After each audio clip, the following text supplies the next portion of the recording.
자, 안녕하세요. 4층의 빌바오입니다. 9번째 시간이고요. 오늘은 아바타에 대해서 얘기해 보도록 하겠습니다. 자, 근황 갑니다. 저는 이번 주말에 강릉에 다녀왔습니다. 녹음이 좀 늦어지면서 이제 벌써 또 주말이 됐네요.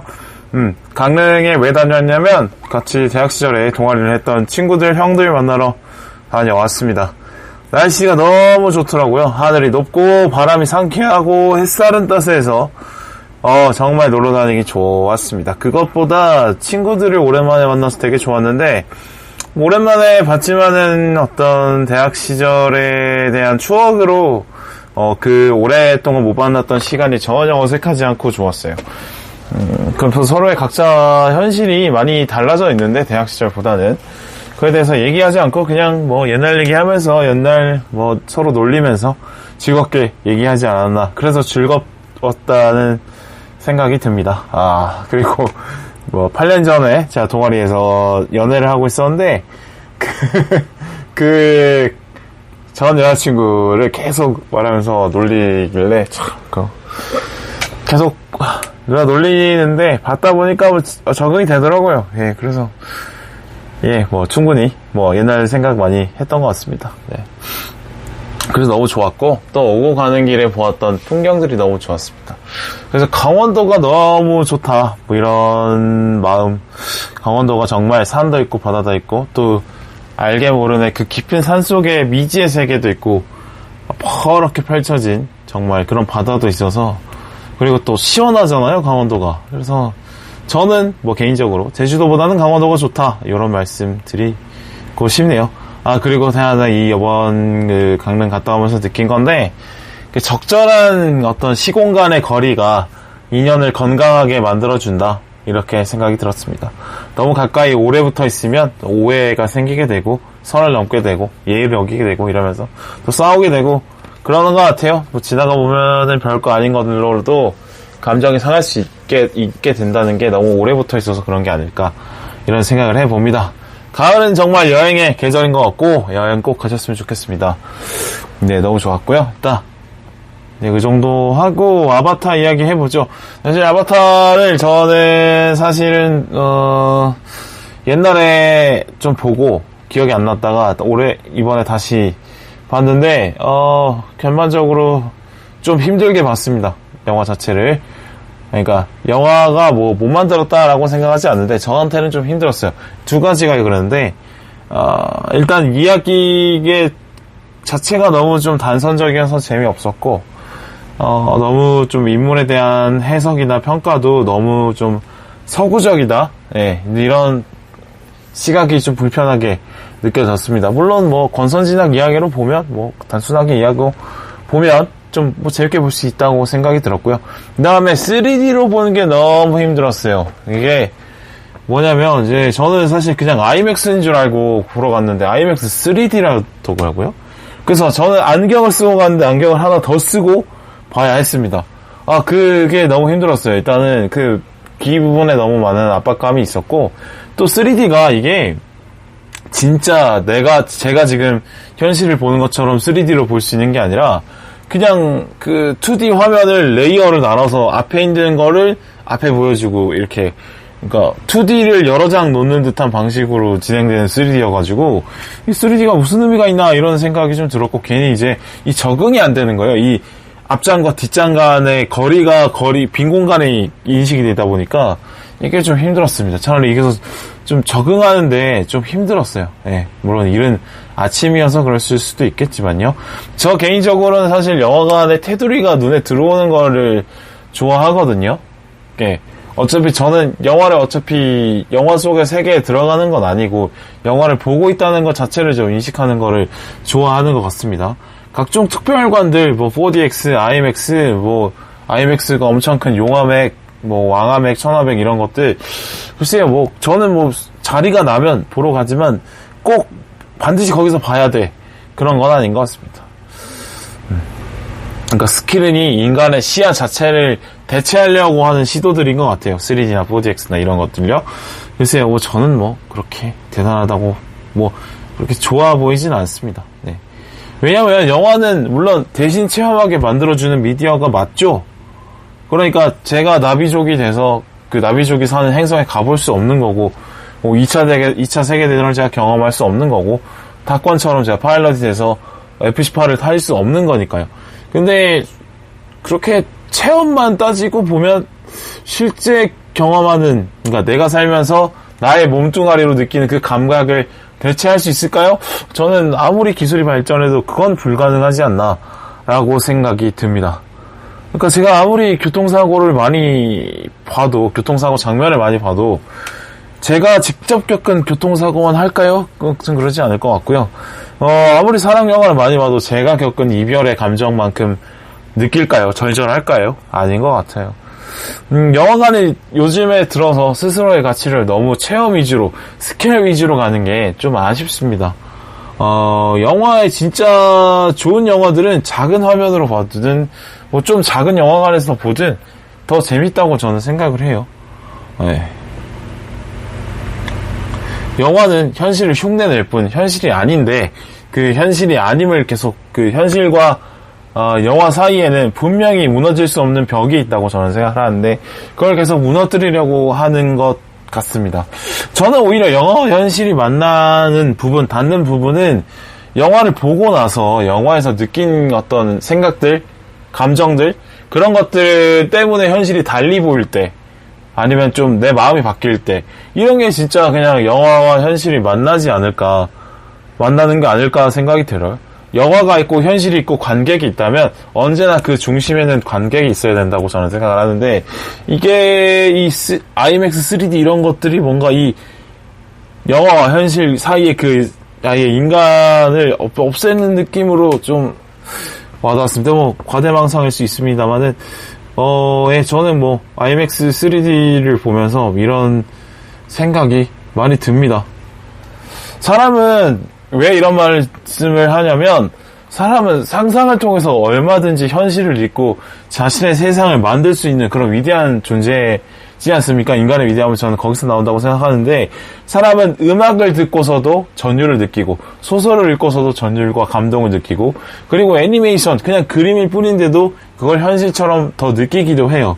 그러니까 이야기가 좋고 그 이야기가 나의 이야기로 들려온다면, 그거는 실제로 나의 세상이 어떻게 정말 현실과 흡사하게 구사가 되느냐가 중요한 게 아니라, 나의 감정과 내가 사는 현실을 잘 보여주면 그게 전율로 다가올 수 있는 건데, 너무 현실로 막 현실을 눈앞에 있는 것처럼 재생하는 데만 너무 노력을 하는 거 아닐까, 그런 생각이 듭니다.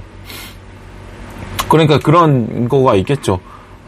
정밀화가 정밀화가 압도를 하다가 결국엔 피카소의 추상화로 넘어가는 것처럼, 네, 저도 영화가 지금 그런 상황에 와 있는 거 아닐까, 뭐 이런 생각이 들어요. 네.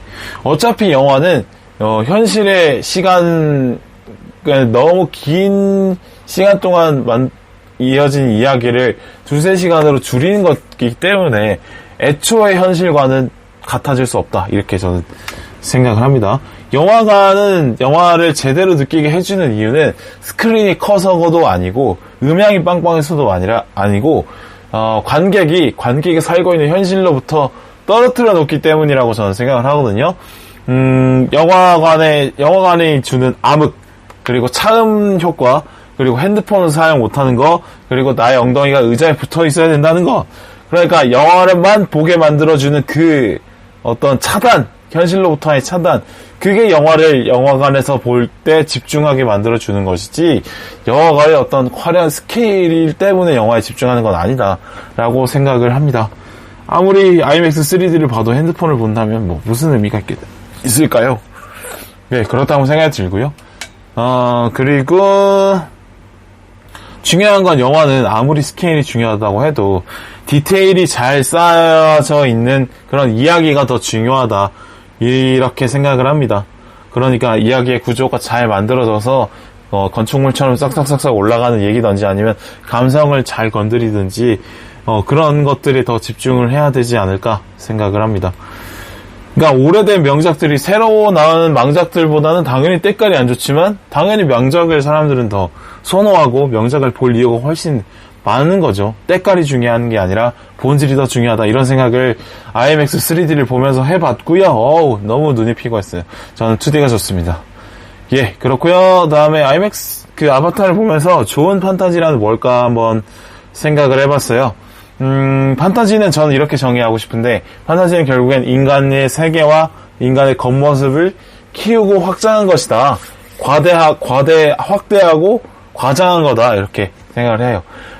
이거 제가 대학교 때 교양 수업 때 배운 것 같은데, 도구는 인간의 연장이라는 말에 저는 그걸 처음 듣고 이해를 못 하다가 깨닫는 순간, 그러네? 라고 뭔가 머리를 얻어맞는 충격을 느낀 적이 있는데요. 그러니까 간단하게 설명하면 도구는 인간의 필요에 의해 발명이 되었고 인간의 신체가 못하는 인간의 필요는 하지만 인간의 신체가 못 따라가는 거를 도구로서 채우는 거죠. 그래서 자동차만큼 인간이 뛸 수 없으니까 자동차를 만드는 거고 카메라는 눈을 대신하는 거고 지게차나 어떤 트레일러나 기중기 이런 거 크레인 같은 거는 인간의 부족한 근력을 대신 해주는 거죠. 그러니까 판타지도 저는 마찬가지라고 생각해요. 그러니까 도구가 인간의 연장이라면 판타지는 인간 사회의 연장이지 않을까 이렇게 해석을 해보고요. 예시를 들어본다면 스팀펑크 판타지가 있는데 그런 것들은 이제 지금 현실에서 기계 문명 기계들이 있는데 기계의 역할을 확 강조해 놓은 거고 그리고 인류가 해결 못하는 문제들이 심각해진 사회 그래서 아예 어떤 정부가 무너진 것들 포스트 아포칼립스 같은 판타지도 있죠. 불치병, 핵전쟁 이후에 아니면 외계인이 침공해서 외계인을 못 막았을 때 전염병이 터져서 많은 인류가 죽어갈 때 기후위기 같은 경우 투모로우 이런 얘기들도 판타지라고 저는 생각을 하고 현실에 있는 문제지만 그게 훨씬 커졌을 때 어떻게 될 것이냐. 디스토피아 같은 판타지 같은 경우는 1984도 있고 V4 벤데타도 있겠죠. 그리고 우리가 판타지 하면 딱 떠오르는 톨킨류 세계관의 판타지들 이런 거 같은 경우는 그러니까 인간 외의 종족들 그러니까 인간이 아닌 인간의 다른 종족들은 어떤 인간의 계급을 확장시켜 놓은 거라고 저는 생각을 하고요. 귀족은 엘프, 그다음에 노동자 계급은 드워프 이런 식으로 그리고 또 인간을 위협하는 동물들이 훨씬 더 강력해진다면 몬스터처럼 보이지 않을까 이런 설명을 한다고 저는 이렇게 판타지는 인간과 인간 사회를 확장시킨 거다 강조하는 거다라고 생각을 합니다. 판타지가 좋은 게 단순히 상상력을 자극하는 것뿐만 아니라 저는 결국에는 좋은 판타지는 인간의 현실의 문제를 잘 조명하고 그리고 그 현실에 대해서 좋은 답을 내놓는 것이라고 저는 생각을 하거든요. 그러니까 위에 말씀드렸던 포스트 아포칼립스 같은 경우 장르들은 지금 이 문제에 우리가 심각하게 대처하지 않고 막지 않으면 더 심각해지면 이런 꼴이 날 거다라는 경고를 하게 되는 것이고 그리고 인간 사회의 본질에 대해서 탐구하는 이런 것들은 보면 부산행 같은 경우도 판타지적인 요소인데 이렇게 좁은 공간에 전염병이 돌고 좀비가 창궐하면 인간이 얼마나 인간성이 잔혹하게 타락하는가 그리고 또 얼마나 또 숭고해질 수 있는가를 또 보여주기도 하잖아요. 그리고 매드맥스를 보면 사실은 이제 현대 사회를 지배하고 있는 금융자본의 횡포를 생각해 볼 수도 있는 거고요. 그리고 V4 벤데타를 보면 자유를 억압하는 큰 존재 우리가 현재 정치 권력보다 더 위에 있는 어떤 권력이 있는 건 아닐까 생각해 볼 수 있는 그런가 좋은 판타지라면 현실에 있는 부분을 잘 부각해서 그래서 현실에 있는 문제를 잘 조명하고 또 그 문제에 대한 해답을 던져주는 게 좋은 판타지라고 저는 봅니다. 그래서 아바타는 그러면 좋은 판타지일까? 저는 좋은 판타지가 될 수 있었는데 실패했다고 저는 생각해요. 일단 아바타가 판타지라고 저는 보는 이유는 아바타는 서구 문명이 이제 산업혁명 이후로 발흥하고 그 그걸 쌓여진 힘을 나머지 문명을 탄압하고 나머지 문명을 착취하고 자연을 착취하는 어떤 게 이제 한 지금의 100년, 200년, 300년 전의 이야기인데 그게 아바타를 보면서 딱 생각이 났어요. 네. 아바타 줄거리가 이렇잖아요. 새로운 생명과 자원이 있는 나비족의 행성에 인간 회사가 들어가서 막무가내로 개발을 추진하려고 하는 평화롭게 살고 있는 나비족들을 적이라고 상정을 하고 그들을 탄압하고 그들을 죽이고 그들의 삶의 터전을 빼앗고 자원을 채취하려고 하는 이런 모습 사실 지금 그러니까 인간 사회에서 힘 있는 자가 힘 없는 자를 수탈하는 구조, 이야기 구조랑 똑같잖아요. 그리고 지구와의 환경의 유사성이 또 있죠. 그러니까 지구에는 아직까지 개발되지 않는 그러니까 원시적인 형태로 남아있는 아마존들이 있고 뭐 곳곳에 원시 우림들이 있습니다만 그거를 전 지구적인 스케일로 확장하게 나비족의 행성이라고 볼 수 있잖아요. 그러니까 훨씬 더 자연의 스케일이 큰 거죠. 나무도 훨씬 크고 물도 훨씬 많이 흐르고 거기 사는 동물들도 훨씬 세고 크고 거기 사는 나비족도 인간에 비해서 팔다리가 더 길고 신체 능력이 좋죠. 그리고 뭐 보면은 어떤 인간의 내면의 영적 능력이라는 것 정신적으로 소통하는 것도 저는 인간의 하나의 영역이라고 저는 생각하고 있는데 그게 또 강조가 된다는 점이죠.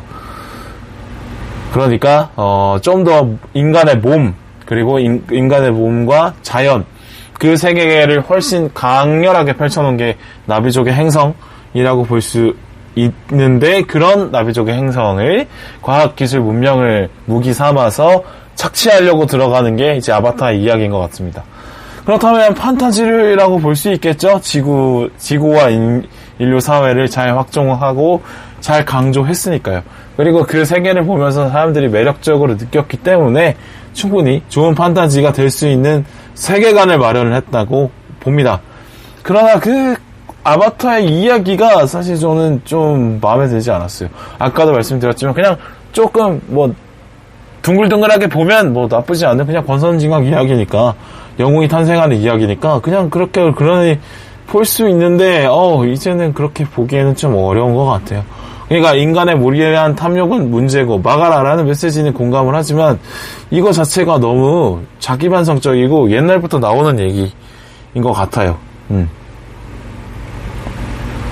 뭐 이제 더 이상 수탈하고자 할 땅도 없고 자원도 없으니까 이제는 다 같이 협력해보자는 거죠. 그런데 지금까지 수탈을 당해왔던 입장에서 보자면 뭐야 너네 이렇게 수탈 한참 해놓고 이제는 수탈하지 말자고 그리고 이제 수탈이 없는 자연 착취 없는 새로운 세상에서는 그래도 우리가 서구 사회가 리더일 거야 라고 얘기하는 그냥 너네는 따라만 오는 존재는 따라만 오는 구도는 똑같아 라고 얘기하는 것 같았습니다. 이런 인식들이 조금 마음에 들지 않았어요. 그러니까 그 아바타의 주인공 설리가 나비족의 삶을 받아들이고 근데 갑자기 나비족의 리더가 되고 그 나비 행성 전 지역에 사는 나비족을 통합을 하고 그 통합된 나비족이 갑자기 설리를 리더로 믿고 전쟁을 치러서 인류를 그러니까 그 인간 회사를 축출해낸다 뭐 이런 건데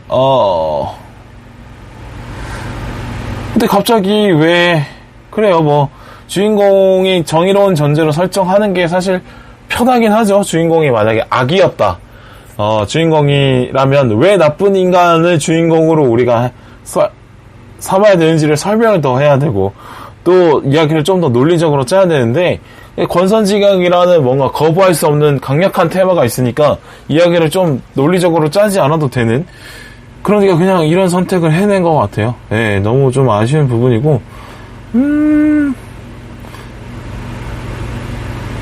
그러니까 인간이 결국에는 이제 나비족보다는 우월한 존재고 나비족은 자신의 문제를 스스로 해결하지 못해서 인간족의 리더를 데려와야지 통합이 되고 그래서 자신의 문제를 결국엔 인간 리더의 힘을 빌어서 해결해야 되는 지리멸렬한 존재, 인간보다는 열등한 존재로 나비족을 해석하고 있다는 거죠. 이런 게 좀 불편했습니다. 네.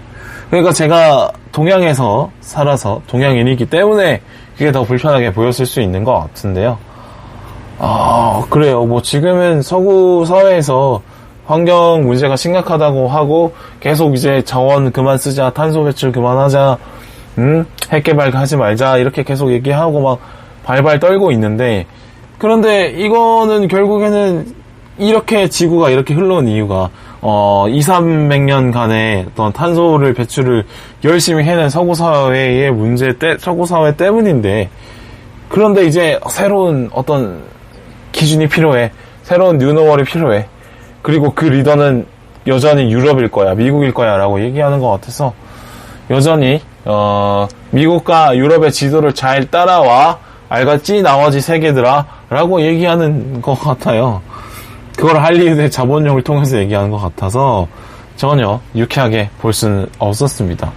그리고 이런 것 때문에 오리엔탈리즘이라는 비판을 저는 하고 싶은데, 일단 너무 나비족 캐릭터들이 단편적이에요. 설리에 비해서.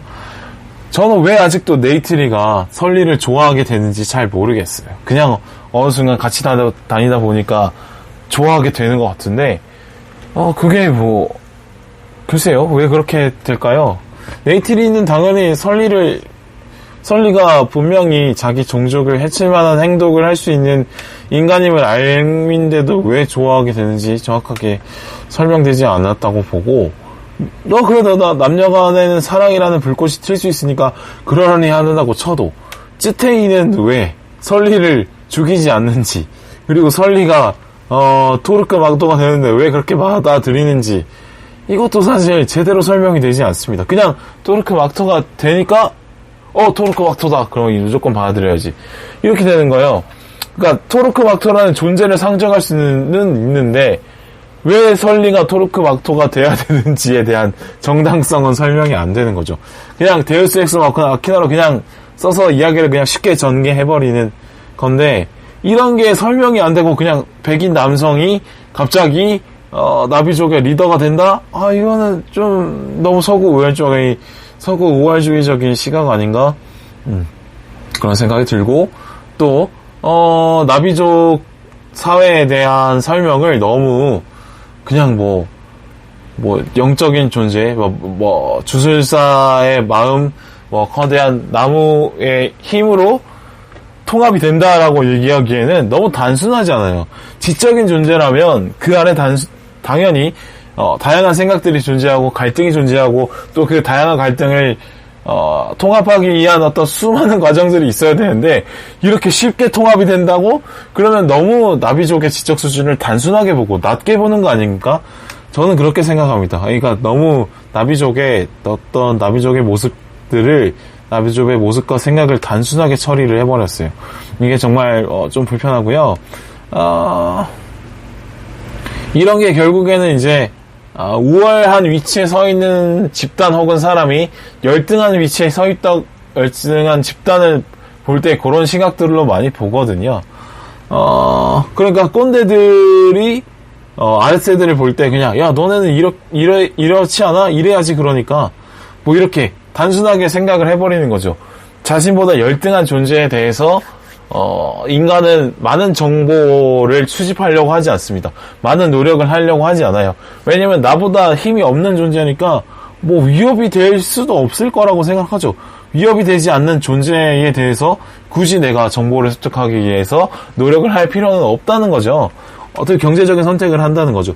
반대로 자신이 힘이 없는 존재고 나보다 힘이 좀 우월한 존재와 같이 살아야 되는 입장이 되면 그 사람을 되게 분석합니다. 만약에 부하 직원이 사장님의 눈치를 많이 살피는 거랑 같은 원리라고 보시면 되겠죠. 부장님의 사장님의 사소한 습관을 읽으려고 하고, 그 표정을 읽으려고 하고, 그 공기를 읽으려고 해서, 그래서 결과적으로 내가 피해를 덜 보도록 해야 되니까 정보를 수집을 많이 하는 거예요. 그런데 사장님이 부하 직원의 어떤 단순한 심리 상태까지 파악하려고 할까요? 부하 직원이 기분이 나빠봤자 나한테 뭐라고 못할 테니까 굳이 뭐 파악을 하려고 하지 않겠죠. 근데 사장님이 기분이 나쁘면 부하 직원에게 불똥이 튈 수 있으니까 부하 직원은 사장님의 심리를 잘 파악을 해야 되고요. 이런 게 만약에 확장이 되면 이제 오리엔탈리즘이 된다는 거라고 저는 봅니다. 그러니까 서구의 입장에서는 동양의 어떤 깊은 동양 세계를 깊게 막 알려고 할 필요도 없고 너무 막 그 안에 다양한 복잡한 인간관계들이 있고 다양성이 있고 다양한 생각들이 있고 다양한 성격들이 있고 이런 역사들이 있고 이런 거에 대해서 깊게 안 하는데 충분히 이거 나는 동양에 대해서 이제 잘 알아라고 얘기할 수 없는 수준의 정보를 가져놓고도 그냥 대부분 이렇더라 이러지 않아? 그래 너네는 이런 사람들이지 라고 그냥 쉽게 정답을 내려버린다는 거예요. 그래서 너무 그래서 너무 깎아버리기도 하고 아니면 너무 올려쳐버리기도 한다는 거죠. 그러나 모든 현실은 모든 인간은 모든 사회는 어떤 시기에는 좋을 수도 있고 어떤 시기에는 나쁠 수도 있고 이런 면도 있고 저런 면도 있고 복잡하다는데 한 칼로 딱 내려서 정리가 안 되는 건데 정리를 해버린다는 거죠. 나는 그러고 싶으니까 그래도 되니까 이런 게 우리의 엔탈리즘의 어떤 원리인데 이번에 아바타를 보면서도 오리엔탈리즘을 많이 느꼈습니다. 그래서 좀 불편하게 느껴졌어요. 일단 제가 이렇게 약간 핀트가 어긋나는 시각으로 아바타를 보게 된 것이 어쩌면,